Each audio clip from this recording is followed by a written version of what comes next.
Welcome back to MP Motorsport podcast. My name is still Gaetan. Still Robbe, but this time we have our special guest. Hello, I'm Richard Verschoor, and driving for MP Motorsport in the FAF3. All right. Cool. Okay. Let's get right into it. I think that's the best introduction.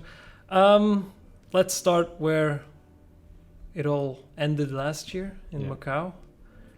Just run us through that spectacular weekend of yours, because it was quite something to watch from home. So it was quite a, let's say, eventful week. I think 2 weeks before the race I got the call to have opportunity to go there. Mm-hmm.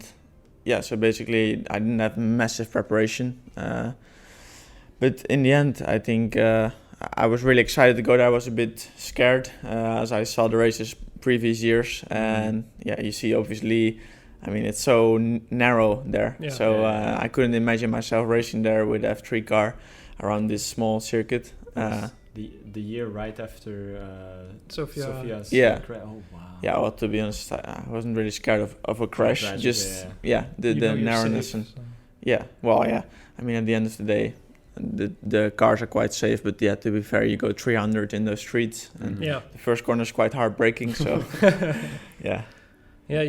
Monaco is already quite narrow, but then Macau is like a level higher than that. It's incredible. I've been to Macau before, and it was ridiculous how different Macau is. Yeah, talking about the first corner, that's actually where it happened, and for you in the, what was it?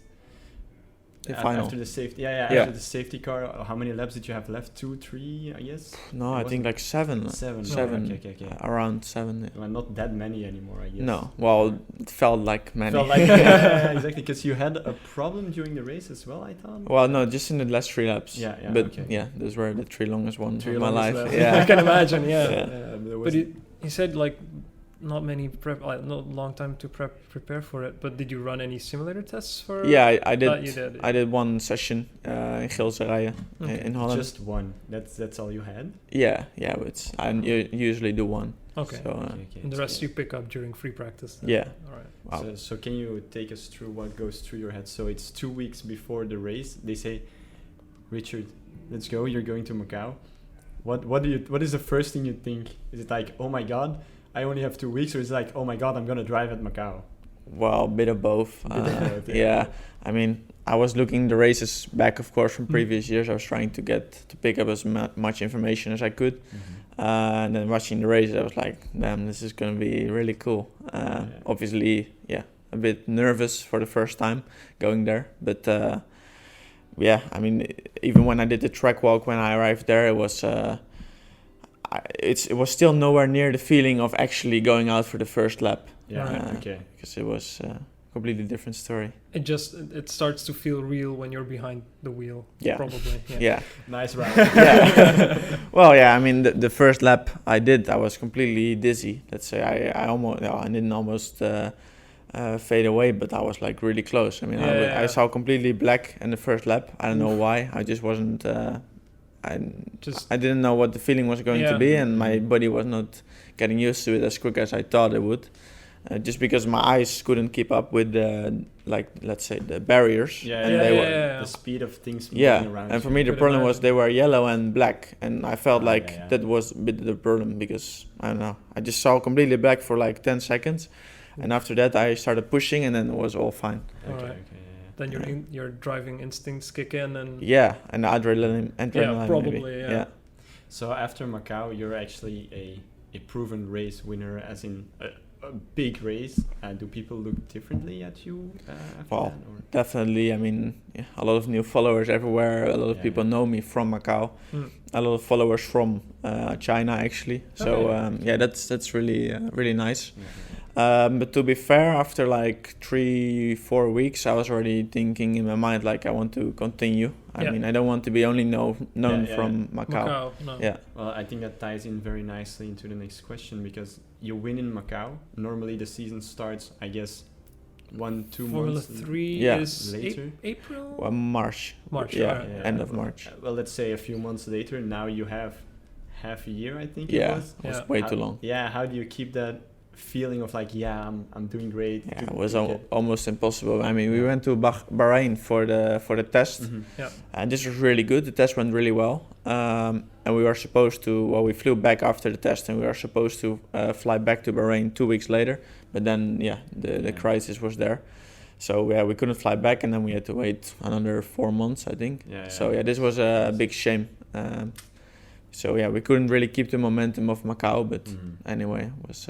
But the season for you, it started quite well. Yeah, it started really well, especially the first 3 races. We had some good ones. Exactly. But then all of a sudden you have this huge amount of free time that you usually don't have. What do you do in the meantime? Do you keep working on your racecraft, your fitness, or do you take some time off and try to relax a bit? Or well, at first I took some time off because I've been training for the past 3 years, like flat out. So I took maybe 2 weeks off with no training, like huge recovery. Sometimes I say it in the sport.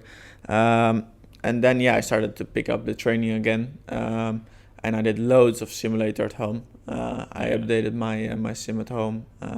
Was a mechanic for my own sim, so cool. It was quite nice to spending some more time with that. I had some good friends online, met some new people online, so that's always nice.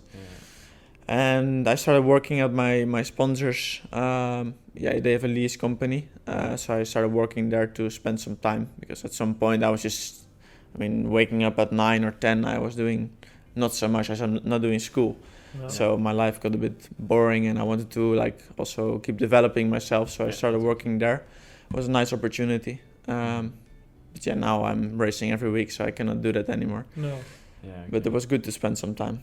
Must be quite a shock. Might be too big a word, but you go from doing almost nothing for months, and then suddenly the season starts, and it's week after week after week of non-stop just driving almost.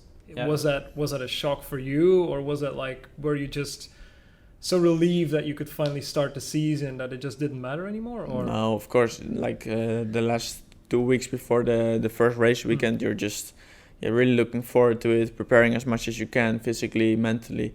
So at some point, of course, the wait is long, but as soon as you know that you can race again, then everything goes so quick, and you're going for it. Go. Everything did go quickly for us as spectators too. It was all of a sudden, all right, we're doing a double header in Austria, and it's within 3 weeks.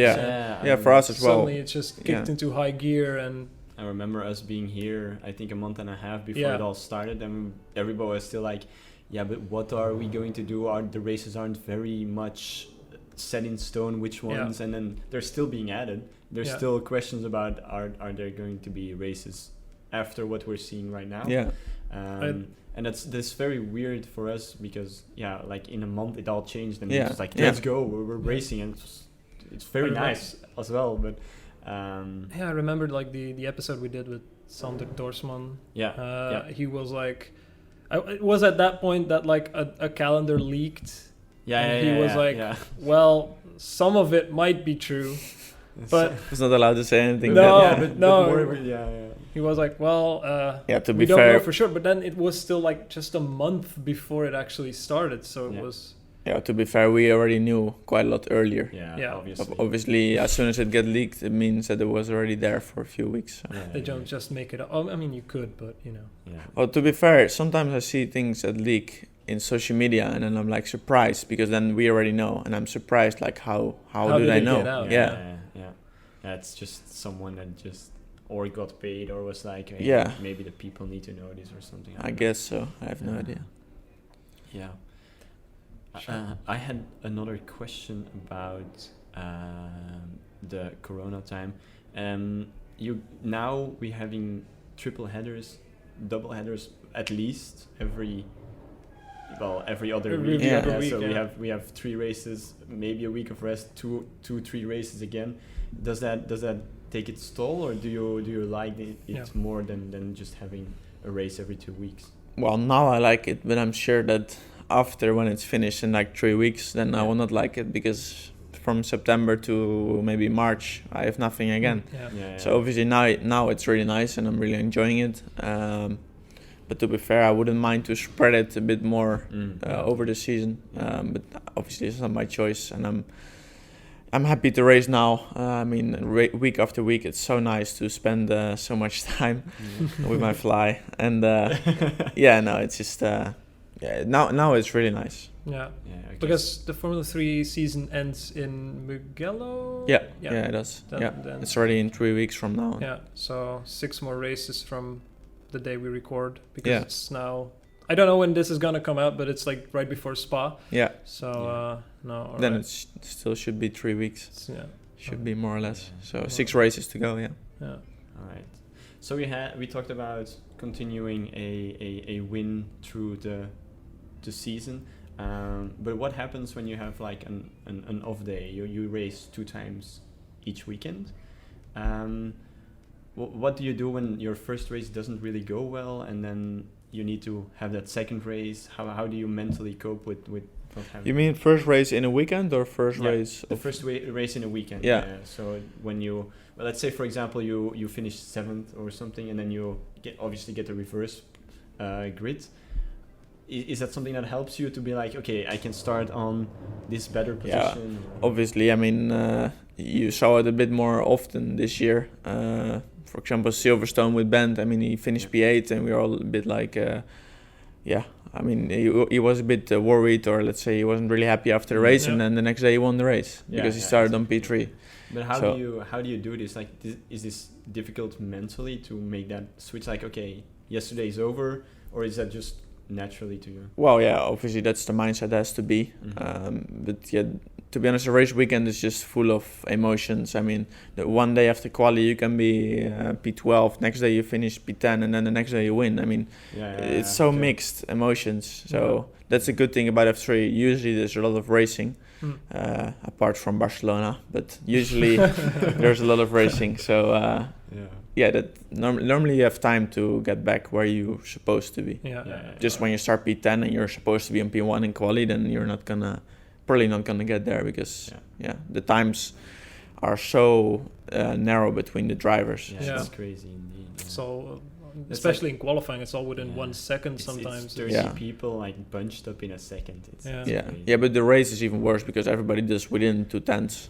Everybody. So basically it's just a train of DRS, and then you have to manage your tires while getting attacks from behind. You saw that very, very well in Austria. There was just like this huge train of people going into the hairpin, like, like, please all survive.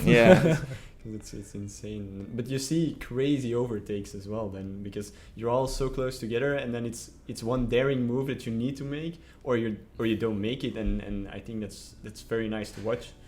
But I don't think it's very nice to race. Well, sometimes it's just either you get overtaken or you overtake. So even when I'm not planning to attack, I have to attack, because, I mean, obviously attacking is the best defense. So, sometimes you have to be, a bit, let's say, out of your plan to do an overtake. But then how, like, that's something I always wonder. How do you cope being the first one of that train of, for example, 8 people, because you don't have DRS or anything. There's nobody in front of you taking that head-on wind. And in Macau, I think this was one of the worst places to not have DRS, because it's such a long straight. So first you get the massive toe, and then you get DRS. I mean, it's all about the less sector, less 3 corners, because you just want to have a good exit. And make the gap as big as possible. So to be honest, you don't care about anything just before the DRS point. So either obviously the first laps you try to push to have a 1 second gap. But if you cannot do it, then you have to play it smart and make sure you get a gap for the last few corners. Something that I always wonder is, as a spectator, you see like the lights go out, everyone starts, and then it's that first corner that's the most crucial, especially in Formula 3, because it's suddenly no cars, all cars, all at once. How does it feel as a driver that, like, within that bunch, like you're sometimes in the middle of all of them? How does that feel? Is that like just tunnel vision, like just get out of here and make sure that I end with all my wheels Yeah, well, obviously no damage is the most important thing, Yeah. because you lose so much time. You have to get in the pits and your race is of over. course.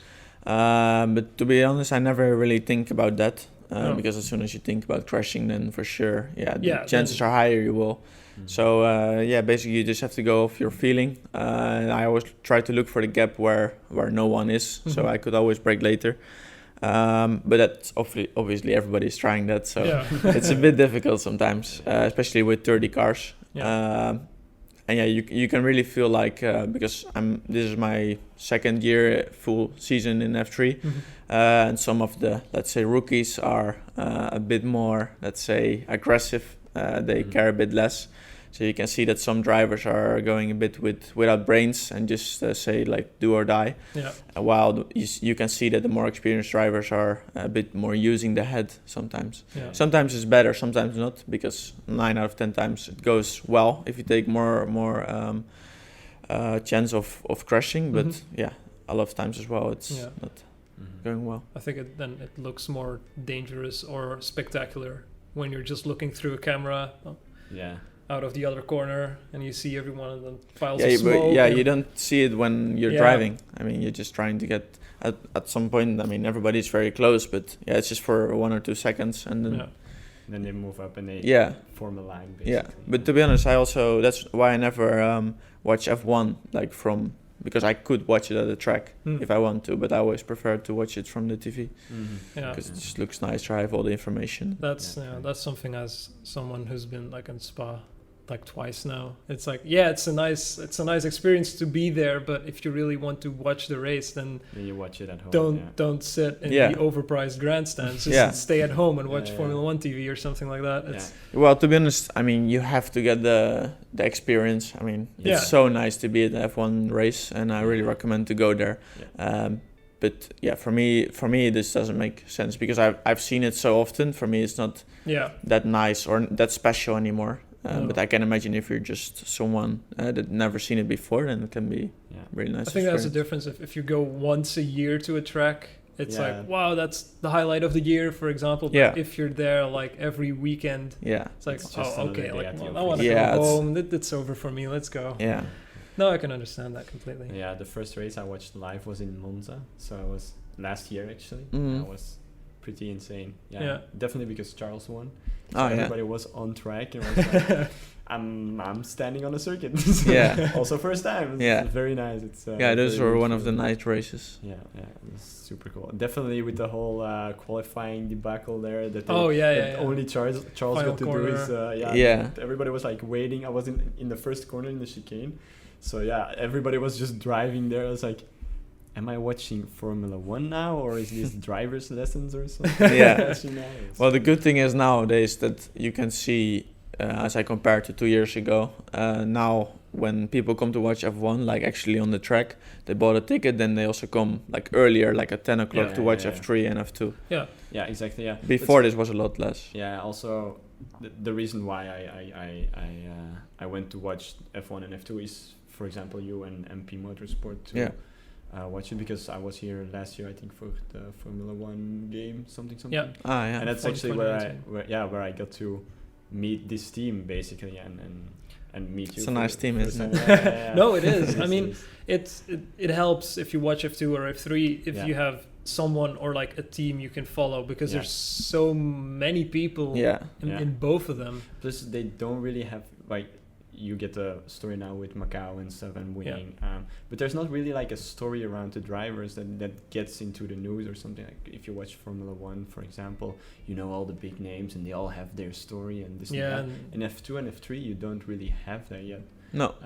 So it also really because the drivers change every year, so it's a bit difficult to get this. But then it helps, obviously, as you said, to know like, oh, I'm watching for this team or watching for this person in this team. That really helps to then actually get a connection with the other races as in F2 and F3. Because I remember we did the podcast with Bent and Cas.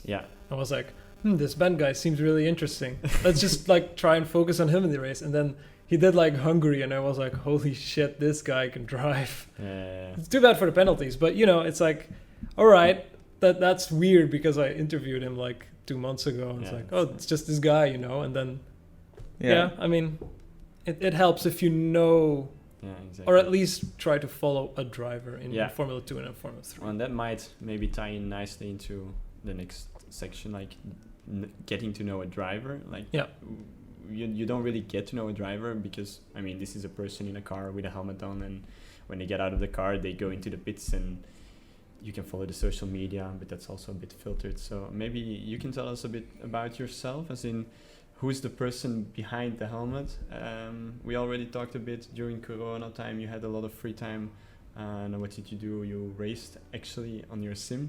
Did you do other things? I see you also on social media. You drive to the races yourself. Yes. Usually. Yeah. What's the music in the car? What is the just the simplest. How do you get thing. in the mood? So you get into the car. What do you put on for a road trip? Well, it doesn't matter what time, but I always listen to hardstyle. I think Alright. quite a lot of people know it by now because I share it in my stories, and Sure. I think I'm a bit different than most drivers, let's say, or What most people actually. Yeah, what do they listen then? Normal music? Well, quote unquote normal music, like radio music, or? No, I just I have my Spotify list. Yeah. I have Yeah, like okay. almost 1,000 songs. So 1,000 Alright. hardstyle songs. yeah. That's crazy. Well, I mean, sometimes you gotta drive for a long time to a track. So. Yeah, well, basically, I mean, as soon as we get to, I mean, sometimes I go with my friend to the track or my dad or Yeah. whoever. Yeah. Then obviously I'm not gonna put hardstyle if they don't like it. But when I'm alone, always. Yeah. Always, yeah. But you're the driver, so you choose the music. Yeah, that's true. That's true. I always try to say that if they get moody, then it's better to switch it off. Yeah. So you listen to hardstyle. Do you go to some parties where there's hardstyle? I have or been you- to some, yeah. Okay. I know some DJs that are doing the music there. So Okay, cool. actually, the brother of my sister is also a hardstyle DJ. Cool. So I get along with him really well. So you get the VIP access yeah, to all the parties. definitely. Yeah. No, I have to be really nice to him to get that. But yeah, and I'm also good friends with the Frequencers. They were quite big names in hardstyle. So I really like it. And yeah, the people are nice. And I don't go to parties so often in general. So I mean, if I'm racing, I'm not gonna go to parties. Of But course. yeah, when I have some time off, sometimes I visit some. Yeah. That's very nice. Yeah. That's super cool. And otherwise, as in, we just had it. It was driving again. Do you do anything other than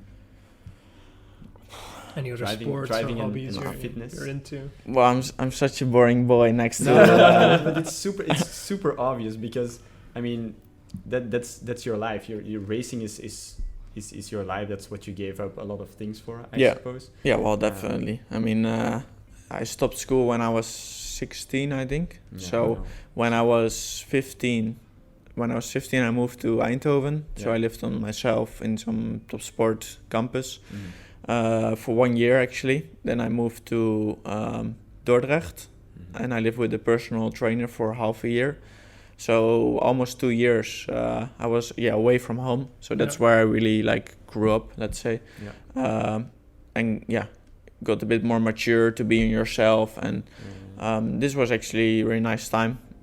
But also now I'm happy to be back home with my mom and my dog, because I love my dog. Yeah, that's something we can definitely. Yeah, see you must on have the seen it social on the media social too, media. yeah. Yeah. It's a very cute dog too. Yeah, I spend a lot of time with her when I'm home. Mhm. So we're really good friends. But yeah, other than that, basically my life is honestly about racing. I wouldn't know what to do. Yeah, what else? I mean, Yeah. That's actually a good question. If you weren't a racer, what do you think you might have become?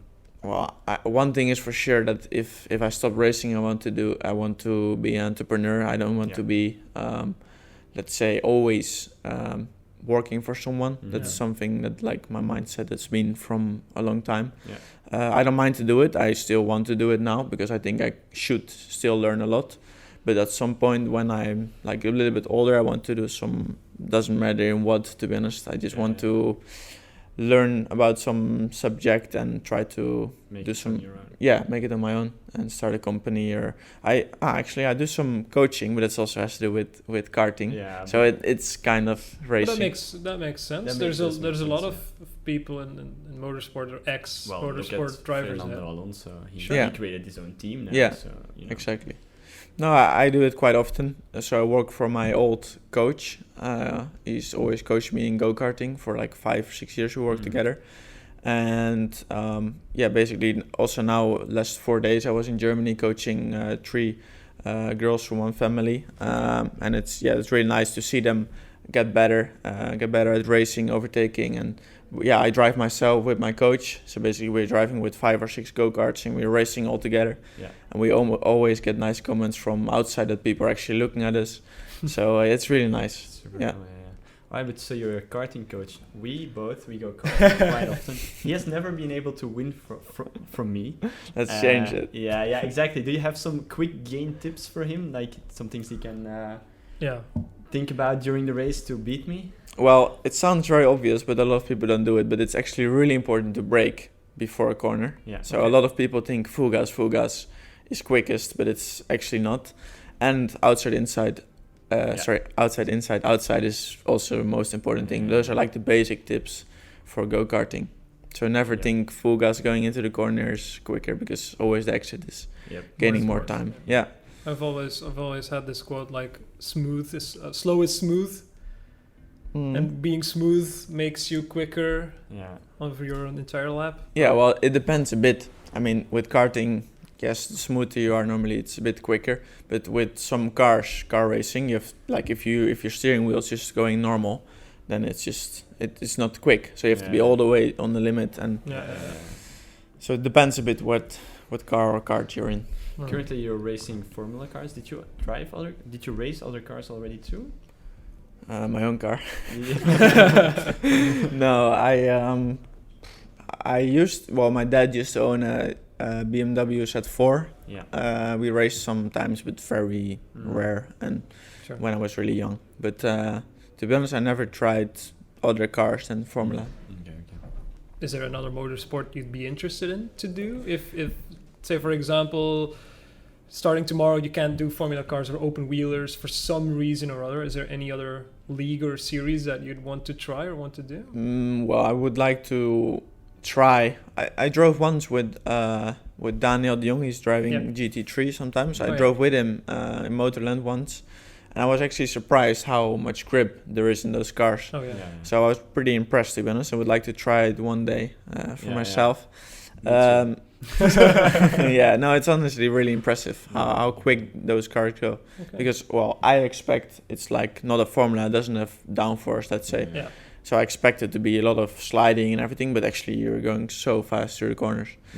But to be honest, it wouldn't be my first choice. I prefer to do some LMP class, so like 24 hours or stuff like that. Le Mans. That's something I see a lot with a lot of drivers. That's high on their list. Yeah, but it's just such high prestige as well. If you can just even driving there, I think is a super experience. 24 hours driving. Yeah. Well, luckily you don't do it yourself all the way. No, exactly. That would just not be safe. That would just not be safe. No. Yeah. No, but it's a good series, and I would definitely, it's on my list to try one time. So is IndyCar, so is a lot of cars. Yeah, of course. Yeah, but it's open wheeler, so. Yeah. That's true, yeah. That's true. But I did specify no open wheelers, but no, IndyCar is also something. Yeah. Yeah, I watched the race. What was it? This 2 days weekend, ago? the Indy 500 for people that. Rinus was doing so well. It's such a shame about that he crashed. Yeah. But shit happens. Especially there, I think an oval race looks easy from the outside, but I think if you're there and doing 300, just. I think the point where Rinus crashed was the most difficult part for him, because I mean obviously he did a lot of laps probably, but I mean the pit stops are so much different, especially when you're in the heat of the moment. There's so much pressure on you, the adrenaline's so high, and then he just braked a little bit too late. I mean, the pit stops are so chaotic. It's like everybody comes into the pit at the same time, and then they all get out at the same time. And but it's so tight as well. Like I thought Formula 1 was tight with pit entries, but they are like so close to each other. It's insane. Yeah, but the pit stops during Indy seems so much slower than the pit stops of Formula 1. They are, so because crazy. You have so much less people. I think it's insane. I think every pit stop will be slow in comparison to Yeah, Formula Yeah, One. it's ridiculous. I saw one pit guy with his pit gun was like bzzzt, and just slowly taking off the wheel. I was like, why are you so slow? But then I saw they were also refueling. It was like, okay, yeah, then you can take your time, obviously. Exactly. Yeah, so yeah, it was. No, but you say so you like. I mean, this is gonna sound so stupid, but so you like driving your normal cars as well, not only just Formula cars. Yeah, because so what do you drive today? well, I got the Golf R from my sponsor, All right. BLM. They Nice. yeah. So since March I'm driving the Golf R, All right. and it's not good for my wallet for the fuel, but I can imagine, yeah. I should have already be really happy that they provide me with such a cool car. Yeah. They Yeah, imported it it is. from Germany. Okay. So yeah, it's really nice. It's always been my dream car, and Alright. I'm really in love with it now. And I know how that feels. Yeah. Driving your dream Yeah. cars. Yeah. well, obviously now my dream car shifted again, but yeah, Always gotta move up, Yeah, right? yeah, yeah. it's supposed to be my What dream is car. the dream car right now? Well, I'm a big fan of Lamborghini, so I like the Performante. Or That's a whole other class again. yeah. Well, I mean, sometimes you have to shift your limits, no? Golf R in the week, Lamborghini Yeah. weekends. I mean, Exactly. Okay. Yeah, daily driver as the Golf, and then Yeah, when going to the circuit, you take Exactly, out the yeah. Lamborghini. doesn't sound bad to me. Yeah. To me, I know. Yeah. No, but do you do any track days then? Or No, it's just a car for regular. I mean, just yeah, I have to be careful with it. So I'm just using it to come from A to B, let's say. yeah. But sometimes I drive a bit. I can push it a bit. There's some Yeah. places where you can. Yeah. When once you get to Germany, you can try it out. Yeah, especially in Germany, obviously. Then when I went to Austria, for example, you can go as quick as you want. So. I know. I kind of know the route. Like if you go from Belgium to Austria, like there's a massive amount of like no speed limit zones. Yeah. There, Yeah. So. Well, the car also doesn't have a speed limit. No. That's good. All right. No, but you've been with MP Motorsport now for roughly 4 years. Yeah. So it must feel like a family here. Longer, no? Longer. 5 years. 5 years. 5 years. 4 2. Oh no, sorry. 4 years. I left them once. Biggest mistake of my career. Oh, Really? right. Yeah. But yeah, I've been with them for so long, and it just always feels like at home. So I'm really glad that I'm still here. All right, talking about F2, F3, and preparing and stuff. When we interviewed Daniel, he said you always need to prepare for the next thing. So for you, the next thing is F2. What are you doing to prepare for F2? Is that like physical? Is that test driving? How does that work? Well, unfortunately, we cannot do test driving. It's not like allowed from the organization. Okay. But yeah, sometimes, for example, when I do the simulator session, usually the F3 is in the morning and F2 is in the afternoon. So yeah, then I just stay a bit longer to look at how the F2 is working. And obviously, always when we are at the track with F3, F2 is there as well. And some of the engineers I speak a lot. So I mean, it's just all about getting to know each other, getting to know what are the differences, understanding the tire differences. Yeah, basically just trying to get to know as much as you can to, if the possibility comes there to drive, then you could step in. Then you're actually ready to step into that seat and do what you're supposed to do. Exactly. Yeah.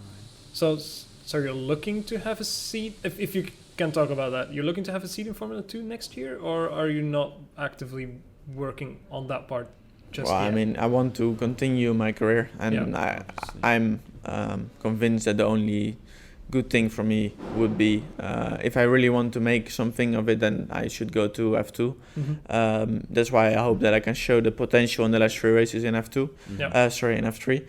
To then be able to do F2 next year, but it's going to be very difficult with the budget because it's just so expensive. It just increases in costs with every formula you do. And it's hard to get the sponsors for those, let's say, for this budget that you need. It's really, really hard. Yeah, that's also a good thing. I'm not looking at the time right now. I don't know how much time we still have. We have a couple of minutes left. Yeah, okay. So maybe that's a nice one to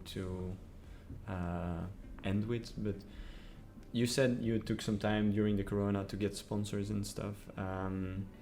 Is that something you need to put a lot of time in? Because as you said, you do everything yourself. You don't have a manager. What does it take to get sponsors behind you? Even more than I know of now, because it's so hard to get. I mean, last year I spent so much time to try to be original. Also together with Daniel, we made some, I don't even know the word in English, kijkdoos in Dutch. It's like a box where basically you look in the box. And we made like a garage pit box where my car was in, and then I made them all custom with I took 30 companies and I put the logos on all the cars. All right. And on the toolboxes. Sort of diorama or something? Diorama might be the correct word there. So I made them like custom, but it took me like 3 or 4 days in total to get everything fixed. And and then I also had to bring them around. I think I did like 5,000 or more kilometers to bring them all around in 4 days, I think. Wow. So this is one of the things I did to try to get sponsors. And actually that's why I also got the car now, and I got another sponsor thanks to that. So it is working out a bit if you put in the work yourself. Mm-hmm. But to be honest, if you see what budgets we need, it's really hard. You really have to get 1 or 2 big ones to be able. Could you tell what kind of budgets you need right now in F3 and then possibly to go to F2? Or is that something you rather not? Well, not specifically, but it's a lot more than like 100,000 euros. Okay, wow, it's we're not talking about like 5,000 euros or 10,000. No, obviously, of course not. Otherwise, I think a Formula 3 car was like 250,000. Yeah, the car itself. Just the car itself. Yeah. And then you still need to drive it. You need the team. You need everything all around it, and then you still need to get it there and get yourself there. Yeah, I can tell it's quite a bit more than that. I remember Daniel even saying that even professional karting these days is like it's even upwards more of 100,000 sometimes. Well, I know that on the highest level of karting, which I did 3 years ago, luckily I didn't pay that much, but people nowadays are paying like 300,000 euros for one season. Yeah. It's insane. It's ridiculous. Yeah, that's why it's really common now. Well, everybody in Holland that I know, I try to tell that they should go to F4 as soon as they can if they want to have the chance to go to F1. Because if it doesn't make sense to do karting for that much money if you can do F4 for like maybe half of it. So it's good to step up early. So that's the tip to the kids at home. Step up. Obviously to the kids at home I think it's specific people that can afford it at all to do some go-karting, unfortunately. Luckily some big companies in Holland now are supporting the karting championships. So that's really good to see. I think that's something, and you might have a hand in that as well, is that because of Max Verstappen, like the interest in motorsport in the Netherlands must be at an all-time high, and then you win in Macau, so that adds to the fire, and then Rinus in Indy. I think like the actual interest in motorsport must be really high. Sure, it's still complicated and hard to get sponsorships, but I guess it's much more in people's mind because we're from Belgium, and even when Stoffel van Doornen was in Formula 1, he got like a passing mention even in the news. Yeah, but still, even now there is less than when Stoffel was in Formula 1, obviously, because then you have like, oh yes, our Belgian guy did something, and now it's a lot less, but you guys have Max now, and I guess that really helped. You would say that. Doesn't it? Well, not for me. Not for you. No.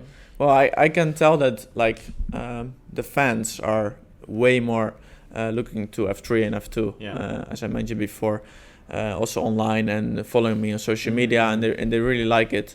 But if we are talking about sponsors, then it's but maybe that lags behind a bit.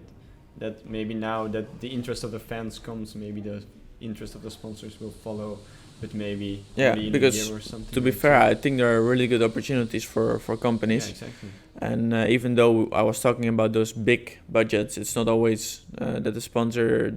A lot of times when I speak with someone from a company and I say the budget that I need, they immediately feel like, oh, wow, that's a lot. And then, but it's not. I don't mean that they have. Obviously, they don't have to pay it all. I mean, we can have some nice partnership for a small budget as well. That's so cool. Yeah, because a lot of small stones make one big pile. Exactly. Yeah. And I also have my own business club now. So basically for like €1,000 you can like jump in the business club, and I'm trying to get as much companies from different, let's say, categories in there so that they can all maybe have a chat with them as well. Yeah. To make business out of that. And I think those are a bit the things which I try to get more sponsorship. So you need to be innovative, actually. Yeah, especially some drivers have their father or someone in the family just paying for it, which I wouldn't mind, obviously, but it's not the case. My dad helped me for a long time, so I'm grateful for that, but now it's not the case anymore. No. Yeah, everybody has their own path. Yeah, exactly. Yeah, you cannot really compare it. Not everyone has Lawrence Stroll as a dad. No, exactly. I mean, it's a joke, but I mean, good for him, of course. Yeah, and I mean, he's in that position where someone can buy out a team, but it's not everyone. I don't think. How many people do you think on the F3 grid are just sponsored by family right now? Half of it. Wow, that's insane. Actually, how much money people have. Well, I wouldn't know how they would be driving otherwise, because I think maybe if you know the budget and you got to split that between 31 people maybe even more than 15. Yeah, but if you know how much a car costs and then see the amount of sponsors on a certain car, then you know how much has been paid by the family itself. Yeah. Well, some of them have like big sponsors as well. True. Uralkali and stuff like that. They're just massive corporations. But I know. And it depends a bit. Sometimes the team can help. We have some drivers in the field as well that they have some experienced drivers, and then the team helps the drivers a bit. Yeah. Because they know that there is a step up. Well, especially for let's say the rookies that step in, someone has to show that the car is good enough to be capable of winning. Yeah, exactly. Of course. All right. But then to close out, will we see you on the podium in the next race? If this comes out after and you don't, then well, we should make it before Spa, because Spa is a good one to be on the podium. Yeah, that would be nice. Yeah, that would be magical. I mean, Spa is my favorite track, so it'd be nice if you. Mine too. Well, next to Macau, but it's not on the calendar. Spa. I've driven it virtually. It's something else. Yeah, it's definitely the last corner. Oh my god. The bus stop, just like the last chicane. Yeah, it's a good one. All right. No, thank you for joining us. No worries. It's been thank you. Very informative. Very nice to have you on, and we'll see you on track. Yeah, hopefully.